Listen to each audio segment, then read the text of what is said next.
On en parlait dans la vidéo juste avant. On a tous un réseau et c'est bien d'en avoir conscience. C'était l'objectif de la slide avant qu'on a fait ensemble dans la vidéo, c'est-à-dire on prend son réseau, on le décompose en cercles, on note qui fait partie de ces cercles. Voilà, on a conscience qu'on a un réseau qui peut nous aider en freelance. Maintenant, qu'est-ce qu'on en fait? Eh bien, la première chose à faire, c'est tout simplement de parler de ce que l'on fait autour de nous, à ce réseau-là. Parce que l'arme la plus efficace, c'est, et ça reste, le bouche à oreille. Alors, bien entendu, on peut, utiliser plein d'autres outils. Il y a plein d'autres choses que le bouche à oreille, bien heureusement. Sauf que le bouche à oreille reste un élément extrêmement puissant, hein. Peu importe ce qu'on fait à côté. Donc, ça serait trop dommage de s'en passer et surtout, ça serait trop dommage de ne pas le stimuler. Et donc, la diffusion de l'information, rien de tel qu'un magnifique schéma digne des plus grands illustrateurs pour vous expliquer ce que c'est.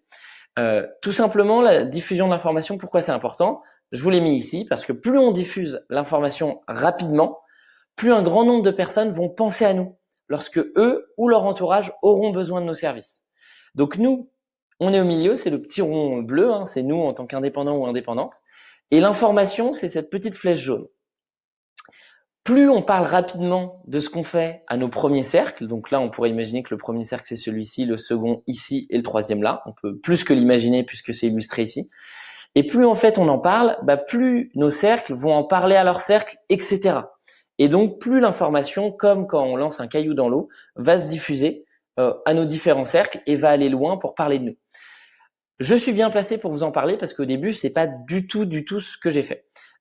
Pour vous expliquer un petit peu une petite anecdote assez marrante, il y a pas longtemps, on m'a proposé de faire un site web alors que ça fait à peu près 2 ans que j'en fais plus. Mais on m'a dit ah mais tiens Théo, je viens d'apprendre, alors une connaissance, donc quelqu'un pas forcément qui est super loin, mais qui a dit je viens d'apprendre que tu faisais des sites internet, est-ce que tu pourrais nous aider à en faire? Alors que je ne fais plus que de la formation et de la communication. Et donc, je me suis dit, mais c'est dingue. En fait, le temps que cette personne ait appris que je faisais des sites internet, ça a mis des années. Alors que il y a plein de gens que je connais qui discutent avec cette personne régulièrement. Et ça veut dire que j'ai pas bien fait mon job. J'ai pas dit à toutes les personnes autour de moi, regardez ce que je fais aujourd'hui. Si vous en avez besoin ou si quelqu'un que vous connaissez en a besoin, faites-lui signe parce que ça peut lui rendre service et moi, ça va me rendre service aussi. Et donc, c'est pas parce qu'on se lance en freelance, quand on est dans notre chambre, ou quand on se dit allez, ça y est, je me lance en freelance, et qu'on prévient ses frères et sœurs, ses parents, ses enfants, etc. si on en a, c'est pas pour ça que tout le monde est au courant. Il faut mettre les gens au courant. C'est notre travail. Si on ne le fait pas, les gens ne seront pas au courant, n'en parleront pas autour d'eux. Et donc, alors, non seulement quand on se lance, parce que je dis quand on se lance, mais c'est aussi quand on opère un changement stratégique ou quand on a quelque chose de nouveau. Si je suis déjà freelance, mais c'est ce dont je vous parlais, je passe de faire des sites internet à faire de la communication, il faut que je prévienne les gens autour de moi. C'est mon job de le faire. Donc non seulement quand je me lance, il faut en parler, mais aussi quand il y a une nouveauté, quand je me mets à ouvrir telle prestation. Eh bien, il faut en parler proactivement autour de nous, à notre réseau qu'on a identifié juste avant. Comment est-ce qu'on peut prévenir son réseau? Déjà, il y a 2 façons de le prévenir théoriquement. Soit on prévient tout le monde et donc on fait une annonce. Une annonce sur les réseaux sociaux ou une annonce à table si on est à table avec tout le monde. Mais l'idée, c'est de se dire si on prévient tout le monde, on va utiliser les outils qu'on a à notre disposition. Souvent, et dans 95% des cas, ça va être les réseaux sociaux. Après, il peut y avoir d'autres moyens comme l'emailing et envoyer plein d'emails pour prévenir qu'on se lance en freelance ou qu'il y a une nouveauté. Et quand je dis plein d'emails, c'est plus en masse parce que sinon, ça va être au cas par cas. Et en fait, au cas par cas, donc soit on prévient tout le monde et on fait une annonce, soit on contacte les personnes les unes après les autres qui sont dans notre réseau. Et en fait, on prend des nouvelles et on en donne. C'est-à-dire qu'on ne dit pas juste hey salut, je me mets à faire ça, bonne journée, allez ciao, parce que dans ce cas c'est pas super sympa, ça va pas avoir l'effet escompté. Ça va plutôt être de prendre contact avec une personne au cas par cas, donc d'envoyer un email, de passer un coup de téléphone ou d'envoyer un message sur WhatsApp, Messenger, bref, tous les moyens possibles, pour prendre quelques nouvelles et puis dire où on en est, nous. C'est toujours intéressant et puis si c'est bien fait, c'est toujours sympa. En plus de passer des bons moments à reprendre contact avec certaines personnes, ça vous aidera dans votre vie de freelance. Comment est-ce que vous pouvez faire pour que les gens retiennent votre message? C'est-à-dire, si vous faites une annonce ou si vous contactez les personnes au cas par cas, comment est-ce que vous pouvez faire pour que les personnes autour de vous qui entendent parler de vous, donc soit les personnes que vous allez contacter, soit les personnes qui entendent parler de vous par une autre personne, donc le fameux bouche à oreille.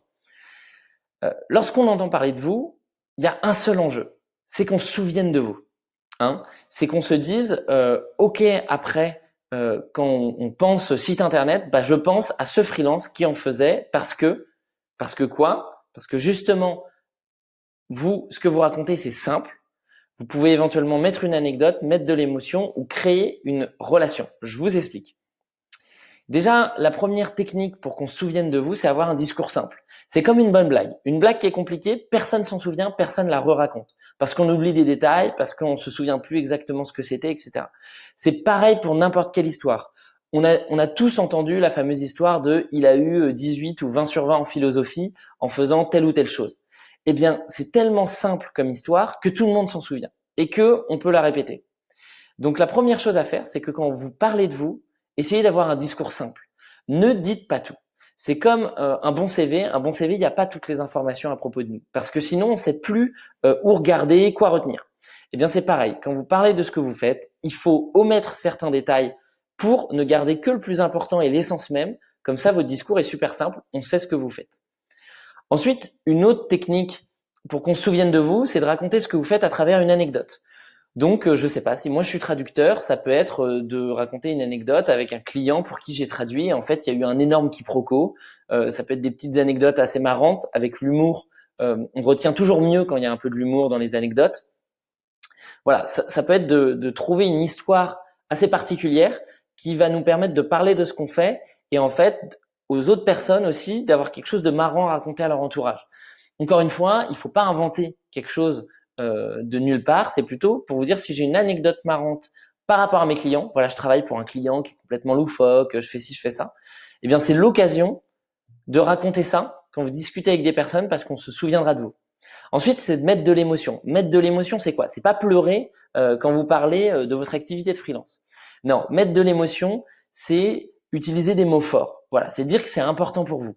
Par exemple, si je me lance en freelance et que ça fait 5 ans que je veux me lancer, faut pas dire je me lance en freelance. Faut dire ça fait 5 ans qu'on fasse une annonce ou qu'on parle avec des personnes, un after work, qu'on envoie un email, bref. Ça fait 5 ans que je rêve de me lancer en freelance. C'est énorme pour moi ce qui est en train de se passer aujourd'hui. J'ai conscience que ça va être une grosse, j'allais dire une grosse épreuve, mais une grosse aventure avec des difficultés, des moments de joie, etc. Et je suis trop content de partager ce moment avec vous. C'est pour ça que je vous en parle aujourd'hui. Voilà, c'est ça de l'émotion. C'est pas juste donner de l'information, c'est rajouter une petite couche pour personnifier un petit peu cette information et voilà que les gens sentent que c'est important parce que si vous racontez une histoire, on se dit oui mais lui il s'en fout, personne, ça va pas tenir à cœur aux gens de parler de vous. Moi quand je vois quelqu'un qui me raconte quelque chose et je sens qu'il me parle avec ses tripes ou elle me parle avec ses tripes, eh bien dans ce cas, je vais me dire waouh, je vais le retenir quoi et je vais en parler autour de moi. Et puis ensuite créer une relation, c'est tout simplement si jamais vous parlez de ce que vous faites à quelqu'un, mais que vous ne connaissez pas, donc un after work, un meet-up, etc., eh bien, retenez bien qu'on se souviendra pas de vous, ou alors on se souviendra mal de vous, si c'est un discours qui est unilatéral. Donc, si vous rencontrez quelqu'un et vous dites moi je fais ça, j'ai fait ça, clac clac clac, je travaille pour tel client, voilà où j'en suis, etc. Allez ciao, finis bien ta carotte à l'apéro quoi. On se souviendra pas de vous, à part ok, elle est super égoïste ou il est super égoïste, etc. Ce qui est important, c'est de créer une relation, parce que quelqu'un qui va bien s'entendre avec vous, qui a passé un bon moment, va vouloir vous aider.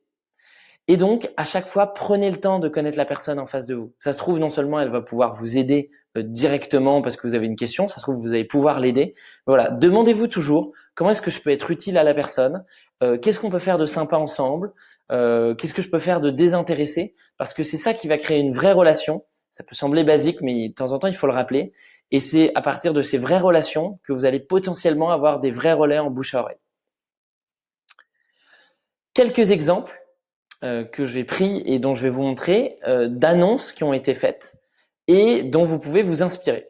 Alors, je peux vous parler de 2 personnes que je connais assez bien parce que j'ai travaillé dans la même boîte, en l'occurrence chez Live Mentor. C'est Valentin Decker, que certains connaissent peut-être, qui aide pas mal d'indépendants à écrire des articles, à se débrouiller avec justement un mix de rédaction et de copywriting pour se créer un personal branding assez fort en ligne. Donc Valentin Decker et François Xavier. Ces deux personnes étaient en CDI chez Live Mentor, ont quitté Live Mentor et en quittant Live Mentor, on fait une annonce pour dire voilà, on s'en va. Bien entendu, alors non seulement elles ont fait une annonce, mais elles en ont parlé autour. C'est-à-dire que moi, Valentin et François Xavier, on a tous les deux, avec chacun d'eux, c'était pas forcément voulu, mais je me suis rendu compte après que j'avais à chaque fois dîné avec eux et on avait discuté de cette nouvelle aventure. Qu'est-ce qui se passe? C'est qu'aujourd'hui, je vous en parle. Sinon, je vous en aurais jamais parlé parce que il y aurait pas eu cette relation, ils m'auraient pas raconté des anecdotes, et ils auraient pas pris le temps. Donc, c'était pas forcément intéressé, mais c'est bien la preuve qu'en prenant du temps, finalement, on s'en souvient et d'autres personnes parlent de vous. Donc, en plus d'en parler, voilà, différentes personnes au cas par cas, FX et Valentin, ils ont le point commun d'avoir tous les deux fait un post sur LinkedIn mixé avec un article, c'est-à-dire qu'ils ont écrit un article assez long, ils ont fait un post pour annoncer qu'ils partaient. Ça permet de faire quoi? Ça permet de dire à tous les gens autour de nous, je m'en vais, voilà ce que j'ai appris et voilà ce que je fais maintenant. Donc, si vous êtes intéressé, vous pouvez me contacter.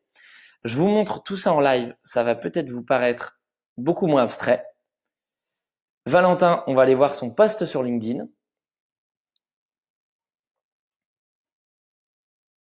Alors, voilà. Ici, on voit son post. Et voilà, vous voyez, c'était il y a 6 mois.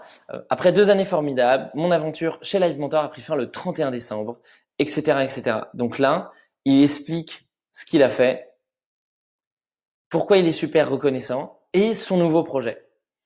Et donc là, ça permet aux personnes autour de lui, donc quand on a 41 likes sur LinkedIn, on a quand même plusieurs centaines, voire milliers de vues de personnes qui l'ont vu, qui n'ont pas forcément interagi, mais qui l'ont vu.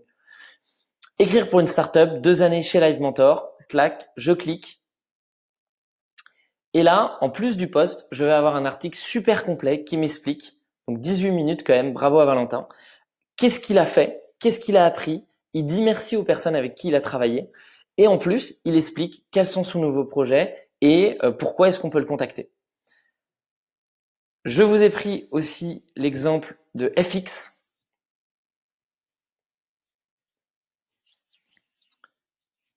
Juste ici, le temps que ça charge. Voilà, FX qui a aussi fait un post, donc il est parti un peu après Valentin, qui a eu pas mal de commentaires, pas mal de réactions. Et voilà, d'un 2 sur 20 en espagnol au design, mon histoire chez Live Mentor. Pareil, lecture 19 minutes, donc c'est un vrai travail. Hein. Ces articles, ils se font pas tout seuls, sauf que ça va vous faire gagner un temps fou. Je vous parlais de la personne qui m'a contacté 2 ans en retard, enfin c'est plutôt moi qui étais 2 ans en retard dans la diffusion de l'information. Eh bien, eux, ils ont peut-être gagné plusieurs mois, voire plusieurs années pour que les gens parlent d'eux et pour déclencher le bouche à oreille. Donc, c'est des très bons exemples. Tout est dans les slides. N'hésitez pas à les regarder en détail, regardez ce qu'ils ont écrit. Allez vous inspirer des articles qu'ils ont écrits pour écrire les vôtres lorsque vous voudrez parler de ce que vous faites. Et il n'est jamais trop tard. C'est pas parce que vous êtes parti il y a longtemps de votre job ou que vous êtes lancé juste après vos études, etc. C'est jamais trop tard pour vous mettre à écrire un article pour parler de ce que vous faites. Et puis après, voilà, il y a d'autres, comment dire, il y a d'autres façons de décrocher des missions. Je peux vous citer l'exemple de Guillaume et le mien. Puis après, je vous montrerai Brice en image ce qu'il a fait sur un autre réseau qui n'est pas LinkedIn. Il se lance aussi en tant qu'indépendant, pas du tout dans quelque chose de digital. Et je vais vous montrer, c'est un bel exemple aussi. Si vous n'êtes pas un profil tech et que vous vous demandez comment est-ce que je peux me servir d'autre chose que LinkedIn et parler de ce que je fais quand je me lance. Avant ça, je vous présente l'exemple de Guillaume. Eh bien, Guillaume, il a décroché sa première grosse mission long terme, tout simplement avec des amis de sa famille. C'est-à-dire qu'il a parlé de ce qu'il faisait à ses parents, il a pris le temps de rentrer dans le détail, c'est-à-dire d'aller plus loin que des parents qui disent juste c'est génial ce que tu fais, mais on comprend pas vraiment. Et en fait, ses parents en ont parlé à un dîner et ça lui a amené son premier client, qu'il a toujours d'ailleurs depuis plusieurs années, long terme. Donc Guillaume, il fait des sites internet en plus d'être mentor chez Live Mentor en ce moment. Et ça lui a amené son premier gros client. De mon côté, c'est pareil. C'est en discutant autour d'un café avec la marraine de ma petite sœur que je me suis retrouvé avec mon premier gros contrat en tant que freelance. Et c'est grâce à ce contrat, pour la petite anecdote, que j'ai pu partir au Sri Lanka, travailler à distance, assez serein, en me disant « Ok, j'ai un gros contrat, ça me permet de vivre là-bas et d'avoir du boulot. Je peux partir serein. » Et puis, l'exemple de Brice, je voulais vous en parler, que je ne perds pas le fil rouge. Hop, ça, on va pouvoir le mettre en plus petit. Eh bien, Brice, il s'est lancé dans quoi? Il a lancé une entreprise pour faire des costumes sur mesure. Si vous voulez le contacter, il fait des super costumes. Qu'est-ce qu'il a fait récemment? Eh bien, il est allé sur Facebook et il a fait un tout petit mot. Alors, vous voyez, là, on n'est clairement pas dans un copywriting de malade, mais il dit juste ce qu'il fait. Et alors, je pense en plus que sur Facebook, il y a un effet où, comme beaucoup moins de gens postent, dès qu'il y a une publication que Facebook, que l'algorithme identifie comme intéressante, eh bien, l'algorithme le remet en avant. Donc, c'est quand même dur d'être visible sur Facebook aujourd'hui, mais c'est toujours possible. La preuve, eh bien, il a juste tenu au courant ce qu'il faisait et puis il a mis son site internet quand il est sorti. Et donc, au final, il s'est retrouvé avec quoi? Quasiment 260 personnes, certainement un peu plus maintenant depuis que j'ai pris la capture d'écran, des commentaires, un petit partage, ça fait toujours plaisir. Et ça, c'est quoi? En fait, c'est 260 personnes minimum, hein, parce qu'il y a les gens qui ne réagissent pas, mais qui au final voient quand même la publication, qui sont au courant dans son réseau de ce qu'il fait. Imaginez s'il n'avait prévenu que 10 personnes autour de lui, et que ces 10 personnes ensuite en parlaient autour d'elle, mais au détour d'une conversation par hasard, et en parlaient, etc. Combien de temps on aurait mis à atteindre 260 personnes? Il a certainement gagné plusieurs semaines, plusieurs mois, et il a d'ailleurs trouvé son premier client.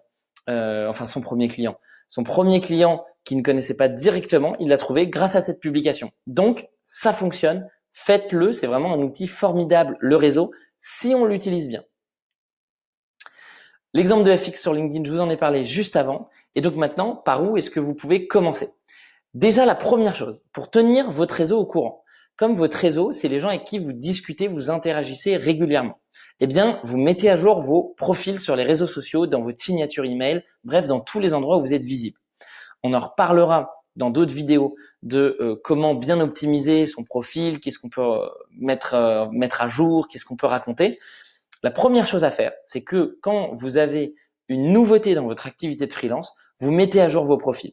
Les descriptions sur LinkedIn, éventuellement si vous avez une page ou un groupe Facebook, pareil pour Instagram si on est plus dans quelque chose de visuel, ou Pinterest, la signature de son email. Si on change d'activité, faut pas hésiter à mettre une petite phrase dans la signature de son email. Ça fait toujours ça. Donc première chose à faire, c'est ça. C'est-à-dire quand on vient se renseigner sur nous, au moins ça c'est au clair. Deuxième chose, c'est de faire un post d'annonce. Donc dès qu'on se lance ou alors qu'il y ait quelque chose de nouveau, il faut pas hésiter à faire un post d'annonce. Chaque petit événement peut être une excuse pour parler de ce qu'on fait. Bien entendu, il faut qu'il y ait du fond, mais la chose de base à faire, c'est de faire un post d'annonce parce que ça va déclencher un bouche à oreille beaucoup plus gros que si on ne fait uniquement que du cas par cas. Troisième chose à faire, eh bien, c'est d'enchaîner après les posts d'annonce sur du cas par cas, de prendre et de donner des nouvelles de ce qu'on fait à nos proches. Voilà, un petit coup de fil, ça fait partie du job en freelance quand on veut démarcher, c'est de prendre son téléphone et de temps en temps de se dire, bah tiens, je vais prendre des nouvelles de telle et telle personne dont j'ai pas eu de nouvelles depuis longtemps, mais qui pourrait être intéressée par ce que je fais ou qui pourrait me donner des conseils parce que ces personnes ont toujours été des bons regards extérieurs, des bons conseils, etc. Puis la quatrième chose, c'est de parler proactivement de son activité autour de nous. Un réseau, c'est vivant, il y a des gens qui rentrent et qui ressortent. Et en parlant proactivement autour de nous, comme l'exemple personnel que je vous ai donné, c'est-à-dire que j'ai parlé de ce que je faisais autour d'un café. Et très sincèrement, on m'a pas dit, toi Théo, t'en es où, qu'est-ce que tu fais? Et d'ailleurs, j'aurais pu m'arrêter à dire, je fais des sites internet. J'ai été plus loin, j'ai expliqué ma vision, j'ai expliqué ce que je voulais faire et je me suis retrouvé avec une première grosse mission de plusieurs milliers d'euros.